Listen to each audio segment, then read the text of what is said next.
श्रीगणेशाय नमः।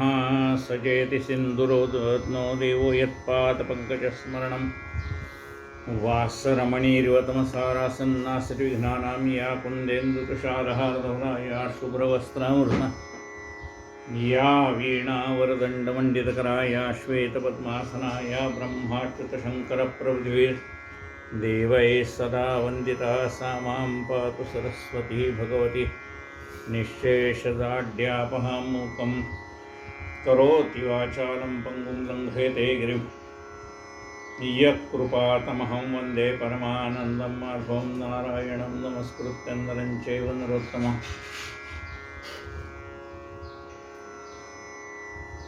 देवी सरस्वतीं व्यासं ततो जयमुद्रे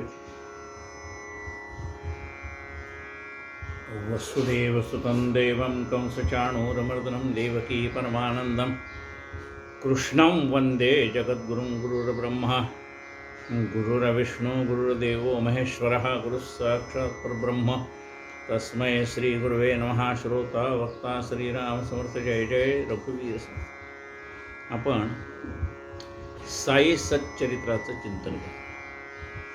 हेमाड पंत रचित साई सच्चरित्र। आता अध्याय आपला 44वा सुरू आहे। श्री गणेशाय नमः, श्री सरस्वत्याय नमः, श्री गुरुभ्यो नमः, श्री कुलदेवतायै नमः, श्री सीतारामचंद्राभ्याय नमः, श्री सद्गुरु साईनाथाय नमः। ओम नमो श्री साई सच्चिद्घन। सकल सौख्यांचे आयतन, सकल संपदांचे निधान, दैत्य निरसन यत्कृपा। नमो साई सच्चिद्घन। सच्चिद्घन म्हणजे सदैव सर्वांना व्यापून राहणारं असं जे ब्रह्म आहे त्याला आपण सच्चिदानंद असं म्हणतो। सच्चिद्घन सकल सौख्यांचे आयतन, सगळी सुख बाबांच्या चरणाजवळ आहे। जयास वाटे सुखचे असावे, तेणे रघुनाथ भजनी लागावे, स्वजन सर्वही त्यागावे दुःख मोह। सुख कुठं आहे? देवाजवळ आहे आणि देवस्वरूप असणाऱ्या संतांच्या जवळ आहे। सकल संपदांचे निधान, लक्ष्मी त्यांच्याजवळ आहे, म्हणजे सगळी संपत्ती त्यांच्याजवळ आहे। दैवी संपत्ती जी आहे ती सगळी त्यांच्याजवळ आहे। दैन्य निरसन यत्कृपा, संत आपलं दैन्य नाहीसं करतात। दारिद्र्य दारिद्र्य दोन प्रकारचं, एक आर्थिक दारिद्र्य आणि दुसरं आहे ते वैचारिक दारिद्र्य। आपल्या मनातले वाईट वाईट विचार काढून टाकून आपल्या मनामध्ये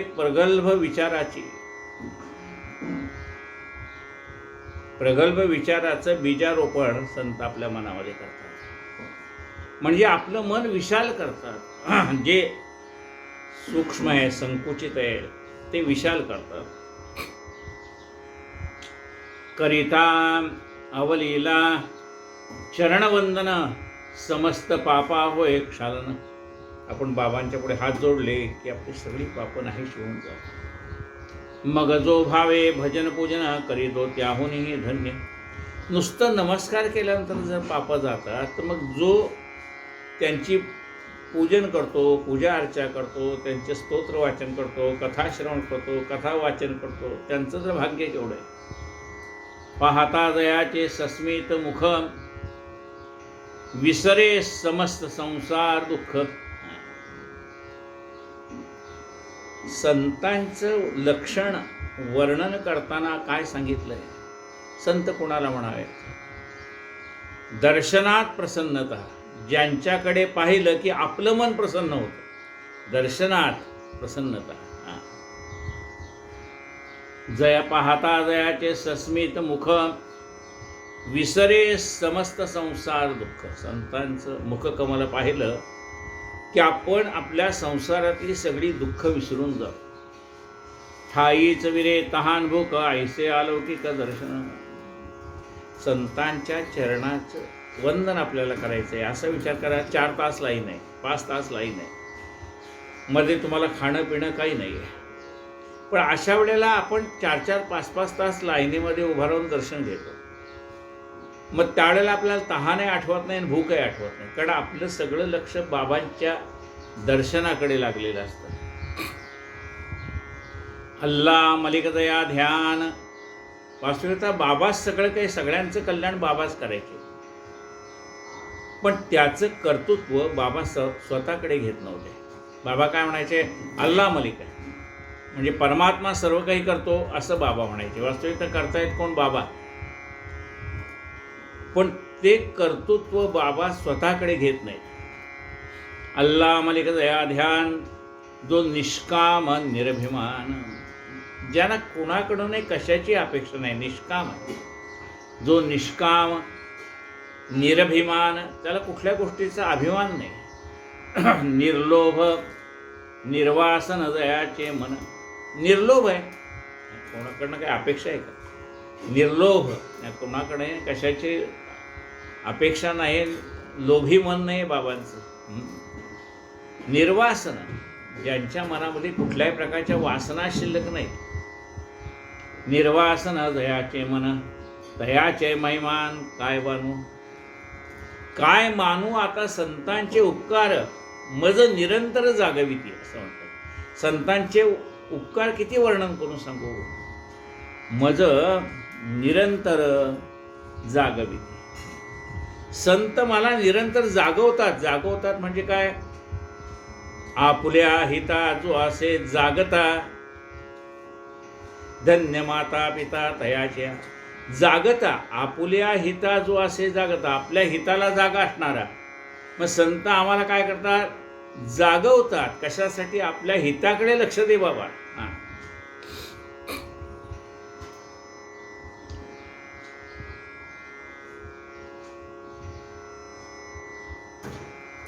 तयांचे महिमान काय वान. त्या संतांची महती मी किती वर्णन करून सांगू. अपकार्याही जो उपकारी, ऐसी शांती दयाचे घरी. अपकार्यावर सुद्धा उपकार करतात. म्हणजे बाबांना इकडे मशिदीमध्ये, चावडीमध्ये पणत्या लावायच्या होत्या. त्यांना दुकानदारांनी तेल दिलं नाही, पाण्याने पणत्या. पण ज्यांनी त्यांना तेल दिले त्यांच्यावर रागावले का? संत तुकाराम महाराजांना उसाने मारले, पण त्याच्यावर रागावले का? नाही रागावले. उलट त्याच्या चौकशी करता गेले, का नाही आलास कीर्तनाला म्हणून. नाथांच्या अंगावरती आपल्याला माहित आहे की एका यवनाने 100 वेळा थुंकी टाकली, पण ते त्याच्यावर रागवले नाहीत. ते म्हणले, अरे तुझ्यामुळे मला गंगा स्नान घडलं इतक्या वेळा. आणि मुक्ताबाई सुद्धा माऊलींना काय म्हणतात, माऊली एकदा रागवले होते, तेव्हा मुक्ताबाईने सुद्धा सांगितलं, संत जेणे व्हावेत जग बोलणे सोसावे, तरी सांगे थोरपण जया नाही अभिमान. संत व्हायचं ना तुम्हाला, मग जगाचं बोलणं तुम्हाला सहन करण्याची ताकद तुमच्यामध्ये पाहिजे. तर संत कसे आहेत? बाबा अपकारावर उपकार करणारे.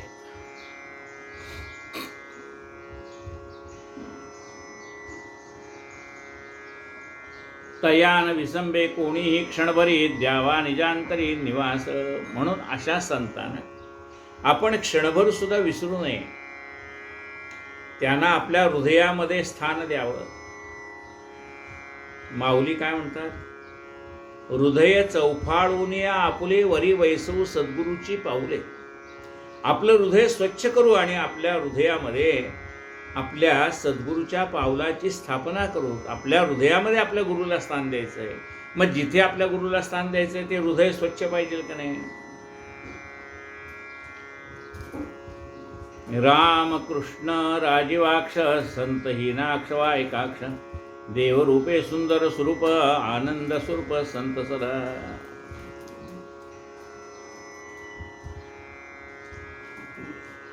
रामकृष्ण हे कसे राजीवाक्ष, त्यांचे डोळे सुंदर होते.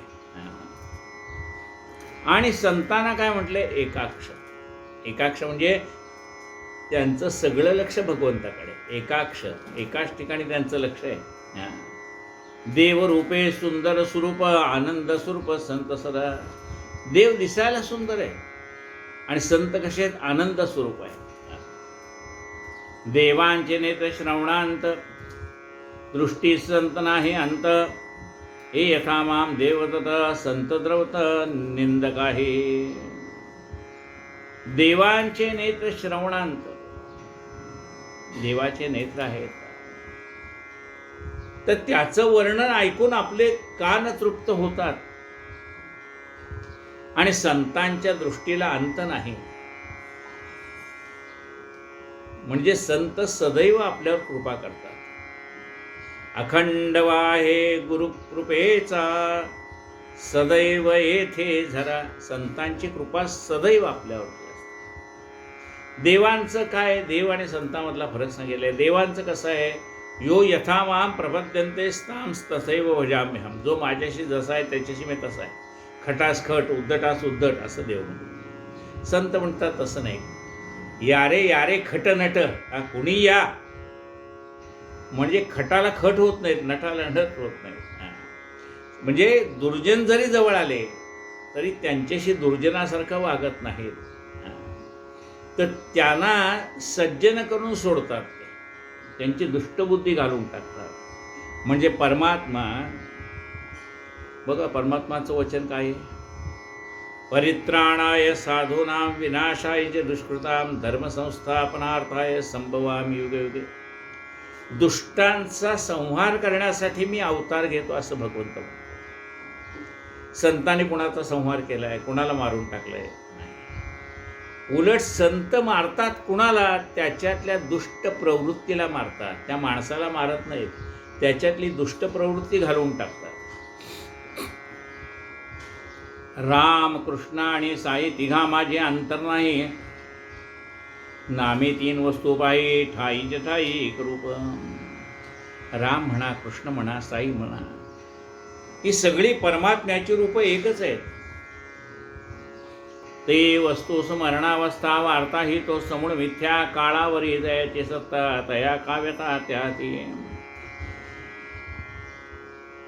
ज्या संतांनी अनेकांना मृत्यूच्या दाढेतनं बाहेर काढलं त्यांना मरणाचं भय कसलं?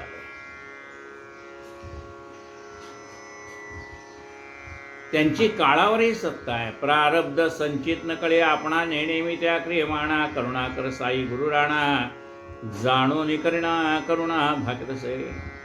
मला संचित प्रारब्ध क्रियमाण काही कळत नाही. मला एक कळतं, बाबांना नमस्कार करावा एवढंच कळतं. वासनेच्या लाटा नाना तेने उसंत नाही. मना कृपा तुझी असली विना स्थैर्य जीवना स्थैर्य येईना जीवना जीवासी. वासनेच्या लाटा नाना तेने उसंत नाही म्हणा. मनामध्ये एक इच्छा पूर्ण झाली की दुसरी तयार होते, दुसरी झाली की तिसरी तयार होते, तिसरी झाली की चौथी तयार होते. म्हणजे एका गोष्टीची पूर्तता झाली की लगेच दुसरी गोष्ट काय पाहिजे तिकडे आपलं मन धावतं.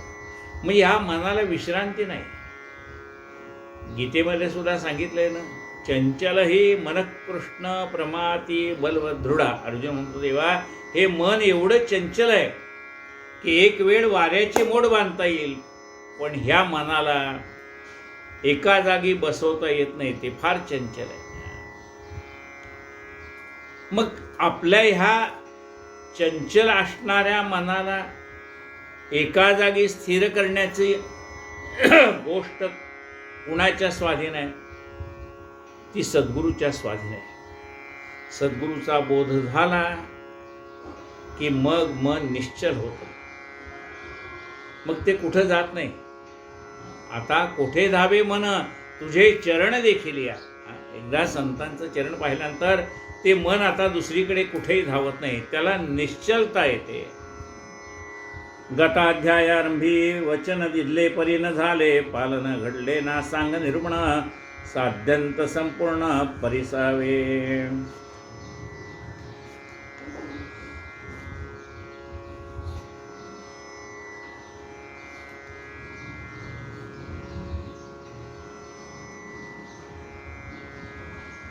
अंतःकाल समीप जाणून ब्राह्मण मुखे रामायण श्रवण केले. चतुर्दश रात्रंजीन बाबाने अनुसंधान पूर्वक.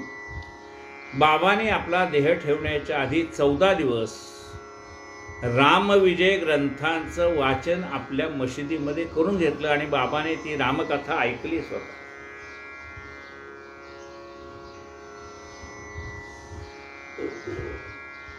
अंतःकाल समीप जाणून ब्राह्मण मुखे रामायण श्रवण केले. चतुर्दश रात्रंदिन बाबाने अनुसंधान पूर्वक 14 दिवस रात्रंदिवस रामकथा बाबांनी ऐकली.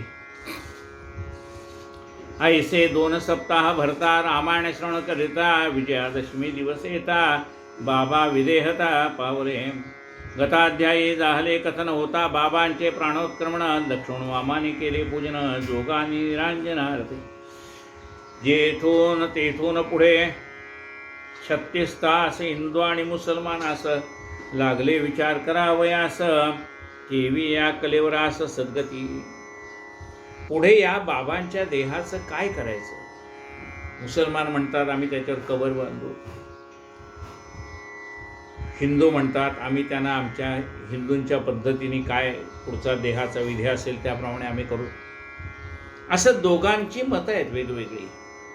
आणि या निश्चित निर्णय काय होईना नेमकं काय करायचं या गोष्टीमध्ये 36 तास निघून गेले. हिंदू आणि मुसलमानास लागले विचार करायस. केवी या कलेवरास सदती. कैसे समाधिस्थान नियोजन कैसे अकल्पित इष्टिकापत्तन. कैसा एखादा ब्रह्मांडी प्राण चढविला. 3 दिवस बाबा हे समाधी की देहावसान सकळ झाले संशयापन्न. पाहुणे श्वासोच्छ्वासावरोधन अशक्य उत्थान वाटले. ऐसे 3 दिवस जाता प्राणोत्क्रमणाची वाटले निशिता. मग उत्तरविधीची वार्ता सहजची समजता उदेली.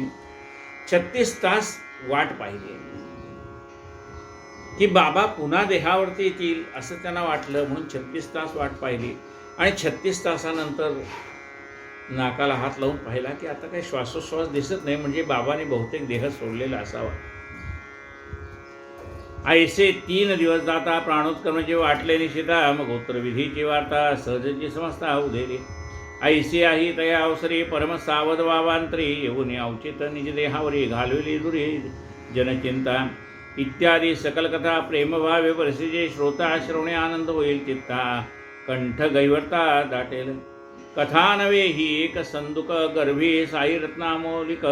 उघडून पहा प्रेमपूर्वक अनुभवा सुख दर्शनाचे. ही कथा नाही आहे तर ही पेटीमध्ये साठवलेली नाना प्रकारची रत्न आहेत. ती पेटी उघडल्यानंतर ती रत्न दिसतील. तशी ह्या ग्रंथामध्ये ह्या बाबांच्या सगळ्या लीला आहेत. ते आपण पेटी उघडली की आपल्याला त्या सगळ्या लीला ऐकायला पाहायला मिळतात. कथा नव्हे ही एक संदुका गर्भी साई रत्नामौलिक. उघडून पहा प्रेमपूर्वक अनुभवा सुख दर्शनाचे. या अवघ्याच्या अध्यायांतयात खचेला दिसेल साईनाथ. श्रवणे पुरतील मनोरथ स्मरणे सनाथ होईल. या सगळ्या अध्यायामध्ये साईबाबा ओतप्रोत भरलेले आहेत. परम उदार दयाचे आचरित तया साईचे हे चरित. करावया श्रवण व्हा उद्यत अव्यग्रचित्त सप्रेम. अशी ही बाबांची लीला ऐकण्यासाठी मनाची एकाग्रता करा. ऐसी पावन कथा एकदा धणी न पुरे भक्त चित्ता. पूर्ण दाटे परमानंदता संसार श्रांता विश्राम. चित्त प्रसन्नतेचा हरिक निजानंद ठाके सन्मुख. सर्व सुखाचे सोलिव सुख ते कथानक साईचे. कितीही ऐका नित्य नूतन रमणीय तेचे हेचे लक्षण. म्हणून ही संत कथा पावन होणे अनन्य परिसावी. ही बाबांची कथा कशी आहे नित्य नूतन. रोज वाचेल तर रोज अधिकाधिक चांगला अर्थ आपल्याला उमजत जाईल. कोणताही ग्रंथ एका वाचनामध्ये आपल्याला समजत नाही. अनेक वेळेला त्याच्या आवृत्त्या कराव्या लागतात. त्यावेळेला थोडा थोडा थोडा थोडा तो ग्रंथ आपल्याला समजत जातो. आणि तो रवी नूतन का वाटतो, तर रोज आपल्याला त्यातला नवीन नवीन अर्थ समजत जातो, म्हणून तो ग्रंथ आपल्याला रोज नवीन वाटतो. कितीही ऐका नित्य नूतन, जशी रामकथा आहे, कृष्णकथा आहे, संतांच्या कथा आहेत, त्या काय आहेत, नित्य नूतन आहे. रोज ऐकताना नवीन काहीतरी आपल्याला ऐकायला मिळतं. वास्तविकता बघा ना, कीर्तनकार ठराविक संत चरित्र सांगत असतात, पण प्रत्येकाची सांगण्याची धाटणी वेगळी असल्यामुळे आपल्याला तीच कथा आपण वेगवेगळ्या अँगलमधनं आपल्याला ऐकायला मिळते, वेगवेगळ्या दृष्टिकोनातनं आपल्याला ती कथा ऐकायला मिळते. दरवेळेला त्याच प्रसंगातनं नवीन काहीतरी आपल्याला ऐकायला मिळतं. कितीही ऐका नित्य नूतन, रमणीयतेची हीची लक्षणं, म्हणून ही संतकथा पावना होनी अनन्य परिसावे. असो पुढे कलेवर सद्गती, याच वादाची भोवती न भोवती करिता करता समस्त शक्ती पहा प्रचिती अखेर. बुट्टीचे वाड्याचे दालन, त्यातील गाभाऱ्याचे प्रयोजन, होणार होते मुरलीधर स्थापन, ठरले ते स्थान बाबाचे. बुट्टीच्या वाड्यामध्ये, गाभाऱ्यामध्ये ज्या ठिकाणी भगवान गोपालकृष्णाची मूर्ती स्थापन करायचं ठरलं होतं, तिथेच बाबांना समाधी द्यायचं निश्चित झालं. आरंभी जय पाया खोदीला जात असता बाबा लेंडीला, माधवरावाच्या विनवणीला माथा अडविला बाबाने. माधवराव करीत विनंती, नारळ देऊन बाबांचे हाती, मुरलीधराचा गाभारा खोदिती, अवलोका म्हणती कृपेने. पाहून या ती शुभ वेळ, बाबा म्हणाले फोडा नारळ, आपण समस्त बाळगोपाळ येथेच काळ क्रमुखी. ज्यावेळेला ह्या वाड्याचं बुट्टीने गाभाऱ्याचं काम सुरू केलं होतं, त्यावेळेला बाबा लेंडीवरून जाताना माधवरावांनी सांगितलं, बाबा आपल्या हातून नारळ फोडा. बाबाने नारळ फोडा, काय हरकत, आपण इथे या वाड्यातच क्रीडा करू, या वाड्यातच आपण राहू, गप्पा गोष्टी या वाड्यातच करू, असं बाबाने सांगितलंय. म्हणजे आपली समाधी स्थळाची जागा बाबाने त्याच वेळेला निश्चित केली होती. येथेची आपण बसता उठता सुखदुःखाच्या करू वार्ता, येथेची पुरा सोरा समजता चित्त स्वस्थता लाधेला. याच ठिकाणी आपण प्रपंचातल्या सुखदुःखाच्या गोष्टी करू, परमार्थातले नाना प्रकारच्या शंकांचं निरसन करू, आणि याच ठिकाणी तुम्हाला मनाचं स्वास्थ्य प्राप्त होईल. बाबा काहीतरी हे वरले ऐसेच आरंभी सर्वांस दिसले, पुढे जेव्हा अनुभव आलाय कळून चुकले ते बोल. पण त्यावेळेला बाबांच्या बोलण्याचा अर्थ सर्वांना समजला नाही, पण आता ज्यावेळेला प्रत्यक्ष ही घटना घडते त्यावेळेला ते सगळं आठवलं. बाबा काहीतरी हे वरले ऐसेच आरंभी सर्वांस दिसले, पुढे जेव्हा अनुभव आले कळून चुकले ते बोल. होता बाबांचे देहावसान, राहिले मुरलीधराचे स्थापना, हेची वाटले उत्तम स्थान, साई निधान रक्षाव्या.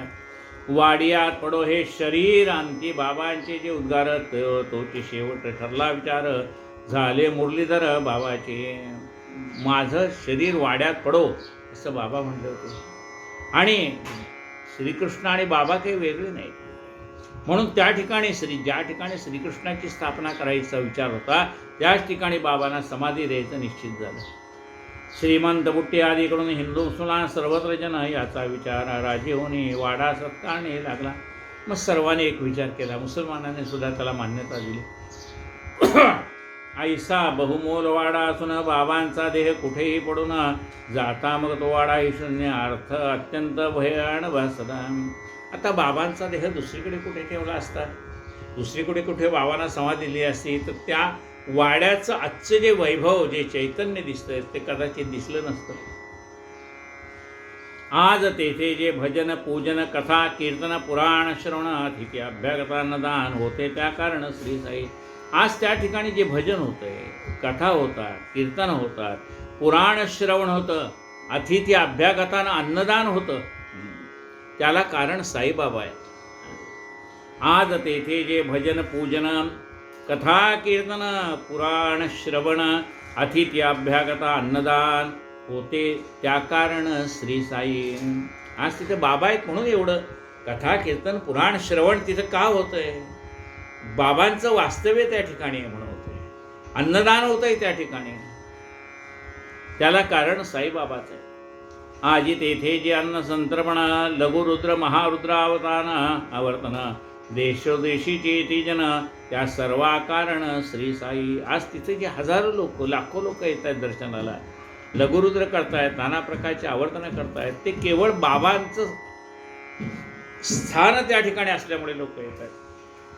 ऐसो ऐसी संतांची वाणी अक्षरे अक्षर साठवा श्रवणे काहीतरी ते बोलते म्हणून नाव मानून त्या गावी.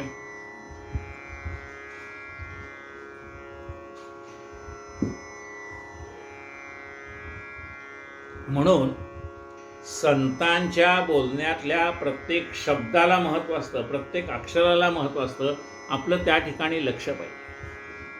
संत काय बोलतात इकडे आपले लक्ष पाहिजे. गजानन विजय ग्रंथाला प्रसंग आहे, त्यांनी सांगितलं की मी सांगतो तेवढं सांगा, तुमचं पदरचं काही घालू नका. साथे भोजन व्हा विडा तुम्हारा याही राहा. उगीच आमच्या वाक्या माझी फरक तुम्ही करू नये असं सांगितलं. म्हणजे संतांची जी अक्षर ना अक्षर असतात त्याच्यामध्ये कुठलाही म्हणजे एखाद्या शब्दाची भर पण टाकू नये आणि एखादा शब्द कमी पण करू नये, कारण ती संतांची वाक्य आहेत. असो आईसे हे संतांची वाणी अक्षरे अक्षर साठवा श्रवणे काहीतरी ते बोलते म्हणून नाव मानून त्या गावी न अवमानून त्या गावी. आरंभी ती कितीही मुग्ध अथवा दिसो किती संदिग्ध काले होते अर्थावबोध जरी ती दुर्बोध आरंभी. सुरुवातीला जरी त्या संतांच्या शब्दातला अर्थ आपल्याला कळला नाही तरी ज्यावेळेला नंतर कालांतरांची वेळ येते त्यावेळेला त्या शब्दातला गहन अर्थ आपल्याला कळायला लागतो. असता देहपाताचे अवधी पुढील होणारे गोष्टी संबंधी दृष्टीने घडली काही आधी मशिदीमध्ये शिर्डीत तया माझी एकचे आता निवेदितो मी श्रोत्या करता की ती सकळ सांगू जाता ग्रंथ विस्तारता पावेल. किती एक बहुता वर्षापासून ती होती एक बाबांची जुनी वीट जी वरती ते हात टेकून आसन लावून बैसत. बरेच वर्षापासून बाबांच्याकडे एक जुनी वीट होती, मातीची वीट होती, ज्याच्यावरती बाबा हात टेकून आसन लावून बसत असत. विटेचा त्या आधार घेऊन नित्य एकांत होता रजने बाबा मशिरी स्वस्तपणे आसन लावून बैसत. सगळी मंडळी आपल्या घरी गेली की रात्रीच्या वेळेला बाबा त्या विटेचा आधार घेऊन आसन लावून बसत. आईसा कित्येक वर्षाचा क्रम निर्वेद चालला होता विश्रम परी होणारा असे न चले नियम घडत असे अतिक्रम कलविड. बाबा नसता मशिदीत पोरगा एक होता झाडीत तळीचा केर काढावायच्या निमित्त वीट ती किंचित उचलली. आता जे घडणार आहे ते घडून जात. बाबा मशिदीमध्ये नसताना एक झाडलोट करणारा सेवक त्यांचा, तर त्याने ती वीट उचलली, झाडण्यासाठी उचलली, कारण त्या विटेच्या खालचा केर काढावा असं त्याला वाटलं. तळीचा केर काढावयाच्या निमित्त वीट ती किंचित उचलली. फुटावयाची वेळ आली, वीट पोराच्यातून निसटली. धडकीने ती खाली पडली, दुखंड झाली तात्काळ. आता त्या विटेचाही अंतकाळ जवळ आला होता का काही कल्पना नाही, पण त्या मुलाच्या हातातनं ती वीट निसटली आणि 2 तुकडे झाले त्या विटेचे. ऐकत आहे बाबाने म्हटले वीट नाही की कर्मची फुटले ऐसे बोलून अतिहाळले नेत्री आले दुःखाश्रू. बाबा म्हणाले वीट फुटली नाही, कर्मच फुटलंय म्हणाले. नित्य योगासन ज्या विटे घालता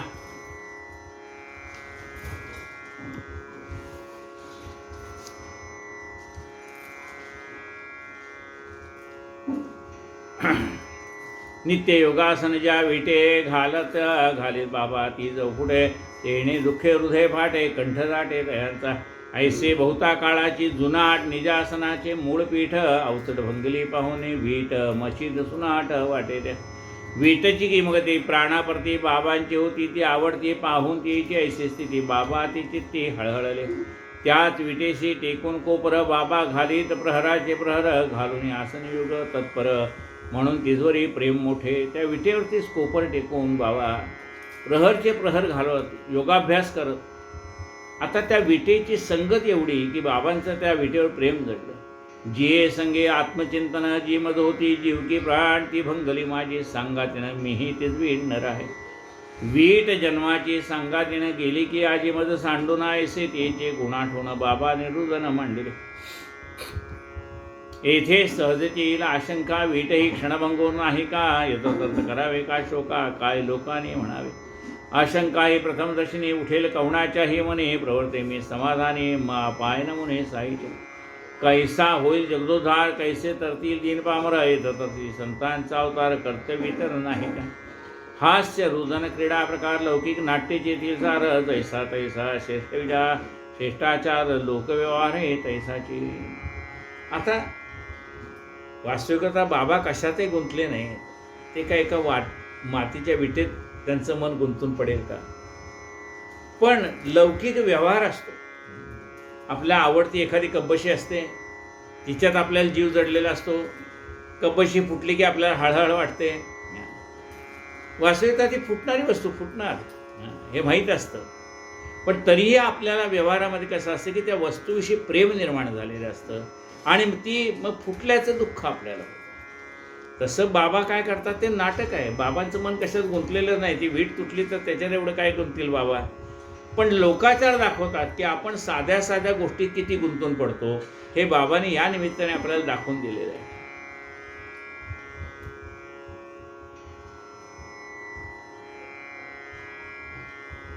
लौकिक नाट्याची येथील सार जैसा तैसा श्रेष्ठाचार लोकव्यवहारी तैसा. संत जरी पूर्णज्ञानी अवाप्त सकल संकल्पजने तरी लोकतारावया लागून कर्माचरणे उद्युक्त असोये देहावसान व्हावे आधी 32 वर्षापूर्वी समाधी होणार परी माळसापतीची बुद्धी निवारी त्रिशुद्धी हा कुयोग.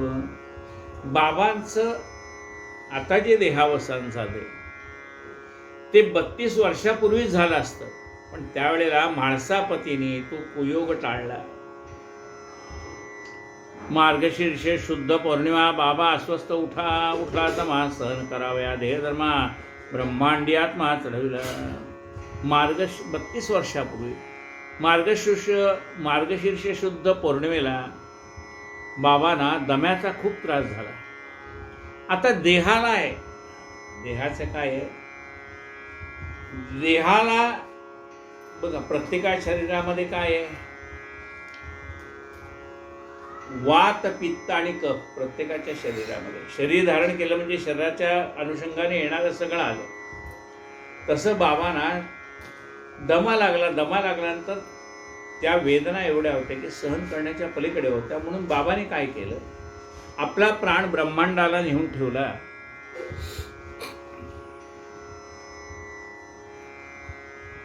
आता इथून 3 दिन आम्ही चढवतो ब्रह्मांडी प्राण प्रबोधू नका आम्हा लागून बाबाने सांगून ठेवले. पहा म्हणाले मी आता हे जे देहधर्म आहे त्या देहाचं प्रारब्ध आहे. तर आता मी 3 दिवस माझा प्राण ब्रह्मांडाला नेऊन ठेवणार आहे. कुणीही दुःख मानू नका काही करू नका आणि ह्या देह रक्षण करा 3 दिवस. पहा तो सभा मंडप कोण बाबाही बोटे दावले ठिकाण म्हणाले तेथे समाधी खोदून द्या मज ठेवून त्या जागी. त्याच वेळेला बाबाने सांगितलं होतं समोर जागा दाखवली होती तिथे समाधी खोदून मला ठेवा.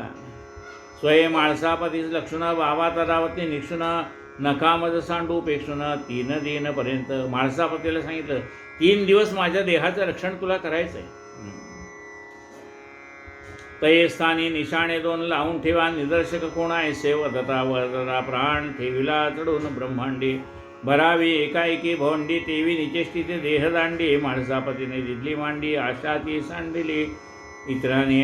रात्रीचा समय झाले 10 तेव्हाचा हा प्रकार पहा स्तब्ध झाले जन. हा काय अवचित हा प्रसंग. रात्री 10ची गोष्ट आहे. पाहता बाबांचं शरीर निस्तेज दिसायला लागलं. नाडी पण हाताला लागेना श्वास काही लागेना हाताला. मग पुढे माळसापती अहोरात्र सावध होती साईबाबा लागे जपते तेथे जवळते जागत. जरी होती साईमुखीची आज्ञा समाधी खोदावायची तरी ते तैसे करायची हिंमत कवणाची चालेना. जरी बाबाने सांगितलेलं असेल की समाधी खोदा त्या समाधीत मला 3 दिवस ठेवा तरी कुणाची हिंमत होईना की समाधी खोदून बाबांचं देह त्या ठिकाणी ठेवावा असे. पण माळसापती रात्रंदिवस तिथे सावधपणे जागे राहिले. जरी होती साई मुखीची आज्ञा समाधी खोदावायची, तरी ते तैसे करावायची हिंमत कवणाची चालेल. पाहोनी बाबा समाधीस्थ मिळाला तेथे गाव समस्त जनविश्वित पाहती तटस्थ काढी ना भगत मांडी ते. प्राण गेला कळला कळता देखा बैसेल एकाएकी धक्का सांगून 3 दिवस मत राखा जखवले लोका साईने. श्वासोश्वास झाला बंद ताटस्थ पावली इंद्रिय सबंध सबंध नाही चलनावलनाचा गंध तेचे मंद झाले. हरपले बाह्य व्यवहार भान वाचेस पडले दृढ मौन कैसे शुद्धीवरी मागले ना चिंताही गण सर्वत्र. जरी माळसापती सांगत असले की बाबांनी मला सांगितले 3 दिवसांनी मी परत देहावर येणार आहे, पण कुणाचा विश्वास बसे ना. कारण बाहेरचं लक्षण जे होतं ते शरीर मृत झालेलं लक्षण होतं. वृत्तीवरी ना शरीर काळक्रमेला 2 दिवसावर आले मौली मुला ना फकीर मांडला विचार पुढील. अप्पा कुलकर्णी काशीराम आले केला विचार ठाम बाबाने गाठले निज सुखधाम द्यावा के विश्राम देहासी. 2 दिवस झाले तरी बाबा शुद्धीवर येणार. मग लोकांनी ठरवलं काही नाही, आता बाबाने देह ठेवला असेल आपण त्यांना देहाला विश्रांती देऊ. कोणी म्हणती थांबा क्षणभरी घाई इतकी नाही बरी बाबा नव्हे तिसरा परी अमोघ वैखरी बाबांची. कोणी म्हणतं आजपर्यंत बाबाने दिलेला शब्द कधी खोटा झाला नाही. तेव्हा बाबा पुन्हा आपल्या देहावरती येतील तोपर्यंत वाट पहा. तात्काळ प्रत्युत्तर करावे इतरी थंडगार पडल्या शरीर येईल कुठून चैतन्य तरी कैसे अविचारी सगळे. अरे म्हणाले सगळं शरीर थंडगार पडले, आता बाबा कसे देहावर येतील.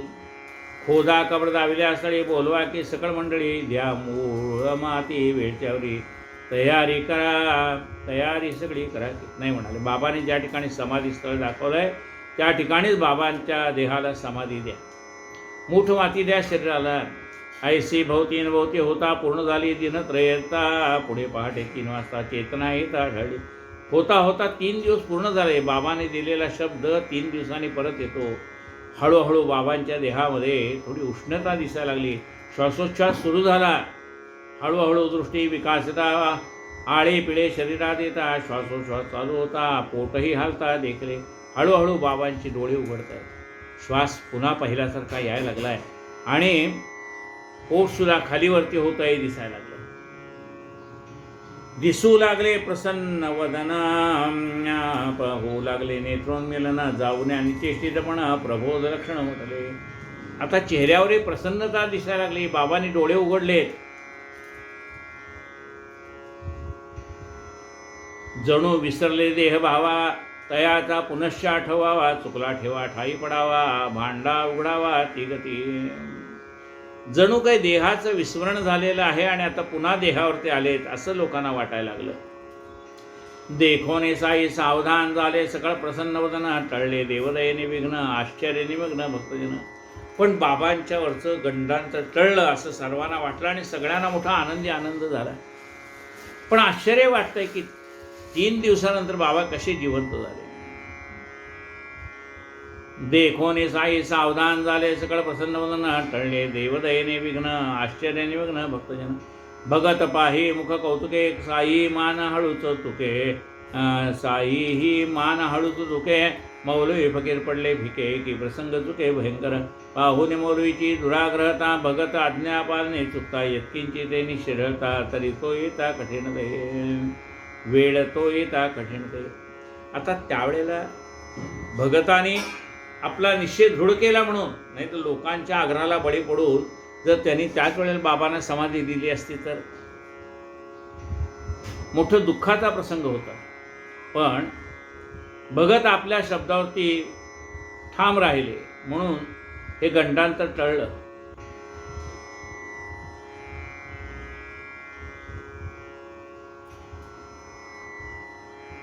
देखोनी साई सावधान झाले सकळ प्रसन्न वदन टळले देवदयेने विघ्न आश्चर्य निमग्न भक्तजन. भगत पाही मुख कौतुके साई मान हळुस्तुके. मौलवी फकीर पडले फिके की प्रसंग चुके भयंकर. पाहून मौलवीची दुराग्रता भगत आज्ञापालने चुकता यत्किंची ते निश्चय ढळता वेळ तो येता कठीण. 43 वर्षाआधीच कबर होनी जाती कैची मग खबर कैचे मग ते. दर्शन मनोर होते सुकर साईचे. 43 वर्षापूर्वीच बाबांचा देह त्या आपल्या दृष्टीच्या आड झाला असता, पण भगतांनी आपलं मन कठोर केल्यामुळे तो प्रसंग टळला. लोकोपकार हेची कारणं करून समाधीचे विसर्जन, साई पावते झाले उत्थान समाधान भक्तजना. लोकावरती उपकार करण्यासाठी साईने आपली समाधी विसर्जन केली आणि पुन्हा जगाच्या कल्याणाला तयार झाले. भक्त कार्यार्थ जो भागला, परमानंदी लय लागला, कैसा आधी जाई प्रबोधिला अकळलीला तयाचे. देखोनी बाबा सावधान सुखावरे भक्तजना, जो तो धावे घ्यावया दर्शन पुनरुज्जीवन सुखादे. असो पूर्वील कथानुसंधान ते अखेरचे देहावसन, झाले दयाचे संपूर्ण कथन यथास्मरणा झोरे. म्हणून आपण श्रोता सकलिक मनी विचारा की क्षणेक, कासया व्हावा हर्षशोक दोन्ही अविवेक मूलक. औट वाहताचा स्थूळ गाडा, देहेंद्रियाचा जो सांगाडा, तो काय आपला साई निधळा सवण सोडा बरोबर. 3.5 हाताचा देह म्हणजे साईबाबा असं नाही. साईबाबा कसे दशांगुले उरला, सर्व चराचराला चैतन्याला ओतप्रोत भरून शिल्लक राहणारे आपले साईबाबा आहेत. त्यांना 3.5 हाताच्या देहामध्ये पाहणं म्हणजे अज्ञान झालं. औट हाताचा स्थूळ गाडा, देहेंद्रियाचा जो सांगाडा, तो काय आपला साई निधडा समूळ सोडा हा ब्रह्म. साई म्हणावे जरी देहा, तरी त्या नावची नाही विदेहा. रूपही नाही वस्तुस्पा, रूपातीत श्री साई. बस साईबाबांना तर त्या देहाला साईबाबा म्हणून हाक मारली भक्तांनी, ते साई नाव पडलं. पण जो नामरूपाच्या पलीकडे आहे असा तो परमात्मा निर्गुण निराकार आहे साई आपले. देह तरी नाशवंत वस्तू स्वतंत्र नाशरित, देह पंचभूतांतर्गत अनाद्यंत निज वस्तू. देह हा नाशवंत आहे, आत्मा शाश्वत आहे. नैनन छिंदंती शस्त्राणी, नैनन दहती पावका, नैचैनं क्लेदंत आपण नशोषेती मारुत. देह तरी नाशवंत वस्तू स्वतंत्र नाशरहित, देह पंचभूतांतर्गत अनाद्यंत निज वस्तू. त्यातील शुद्ध सत्वात्मक ब्रह्मरूप चैतन्य देख, जड इंद्रिया जो चालक, साई नामक ती वस्तू. त्यातला शुद्ध भाव जो आहे, साई म्हणजे कोण? ह्या आपल्या जड देहाला चालवणारा तो साई. चाले हे शरीर कोणाचे सत्ते, कोण बोलविते हरिविण. आपलं हे शरीर कुणाच्या सत्तेने चाललंय, कुणाच्या सत्तेने आपण बोलतोय. ती सत्ता सर्व चैतन्यमय असणाऱ्या साईबाबांची आहे.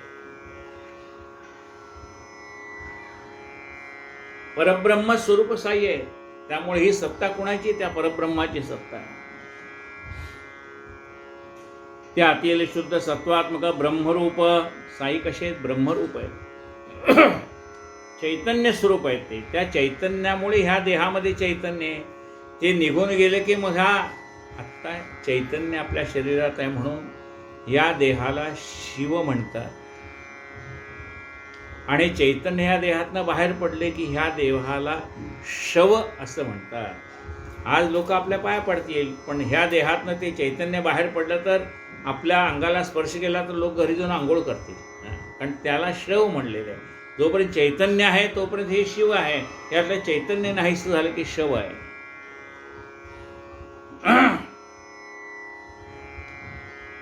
त्यातील शुद्ध सत्वात्मक ब्रह्मरूप चैतन्य देख, जड इंद्रिया जो चालक, साई नामक ती वस्तू. ही तो आहे इंद्रियात इथं, इंद्रिय जडती ते नेणत, तिची इंद्रियावर चाळवीत प्राणात. आता ही जड शरीर कसे जड आहे, ते चैतन्याला कसं ओळखू शकणार? त्या शक्तीचे नाम साई, तिजविणे दिता ठाव नाही, तिजविण ओष दिशा राही. भरली पाहि चराचरी, तीच की ही अवतार स्थिती, तीच होती आधी अव्यक्ती. नामरूपी आधी व्यक्ती, समजली अव्यक्ती कार्यांती. अवतार कृत संपवणे अवतारी देह, तिजणी जैसी प्रवेशती. निर्विकल्प होणे तैसीची करणे साईची. अवतार आम्हा धराया कारण उद्धराया जन जडजीवा. जडजीवांचा उद्धार करण्याकरता बाबाने देह धारण केला आणि नंतर तो देह विसर्जनही केला.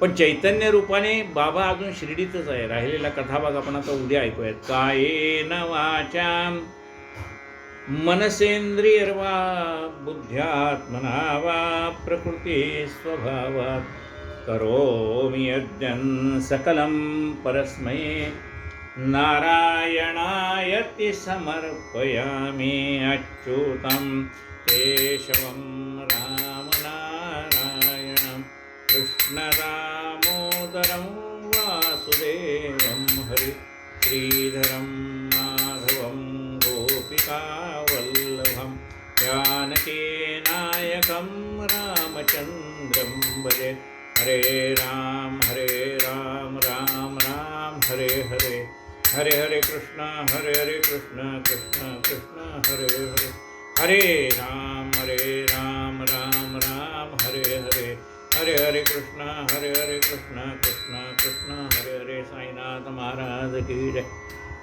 आरती साई बाबा सौख्यदातार जीवा चरणार जगवी द्यावा दासा विसावा भक्ता विसावा।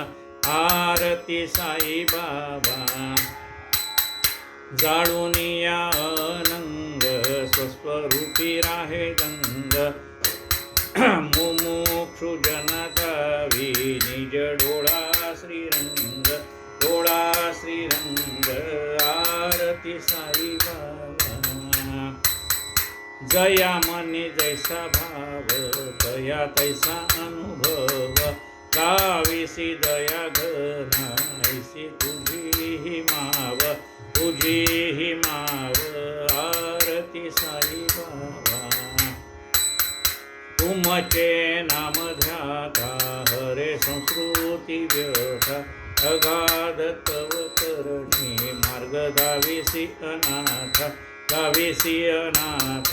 आरती साई बाबा कलियुगी अवतार सगुण ब्रह्म साकार अवतीर्ण झाला से स्वामी दत्त दिगंबर दत्त दिगंबर। आरती साई बाबा आठा दिसा गुरुवारी भक्त करी तिवारी प्रभुपद पहावया भव भय निवारी भय निवारी। आरती साई बाबा माझा निज द्रव्य ठेवा तव चरण गज सेवा मागणे हेची आता तुम्हा देवाधिदेवा देवाधिदेवा। आरती साई बाबा इच्छेत दिन चातक निर्मल तोय निज सुख पाजावे माधवाया सांभाळा पोली भात अपोली भात। आरती साई बाबा आरती साई बाबा सौख्यदातार जीव चरणार जातळी द्यावा दासा विसावा भक्ता विसावा। आरती साई बाबा घालीन लोटांगण वंदन चरणा डोळ्यानी पाहे रूप तुझे प्रेमे आलिंगन आनंद पूजन भावे वाणीन म्हणे नमा त्वमेव माता पिता त्वमेव त्वमेव बंधु सखा त्वमेव त्वमेव विद्याधनं त्वमेव त्वमेव कायेन वाचा मनसेंद्रियर्वा बुद्ध्यात्मना वा प्रकृती स्वभावात् करोमि यज्ञं सकलं परस्मै नारायणाय अच्युतं केशवं रामनारायणं कृष्णदामोदरं वासुदेवं हरे श्रीधरं माधवं गोपिकावल्लभं जानकीनायकं रामचन्द्रं भजे हरे राम राम राम हरे हरे हरे कृष्ण कृष्ण कृष्ण हरे हरे हरे राम राम हरे हरे कृष्ण कृष्ण कृष्ण हरे हरे। साईनाथ महाराज की जय।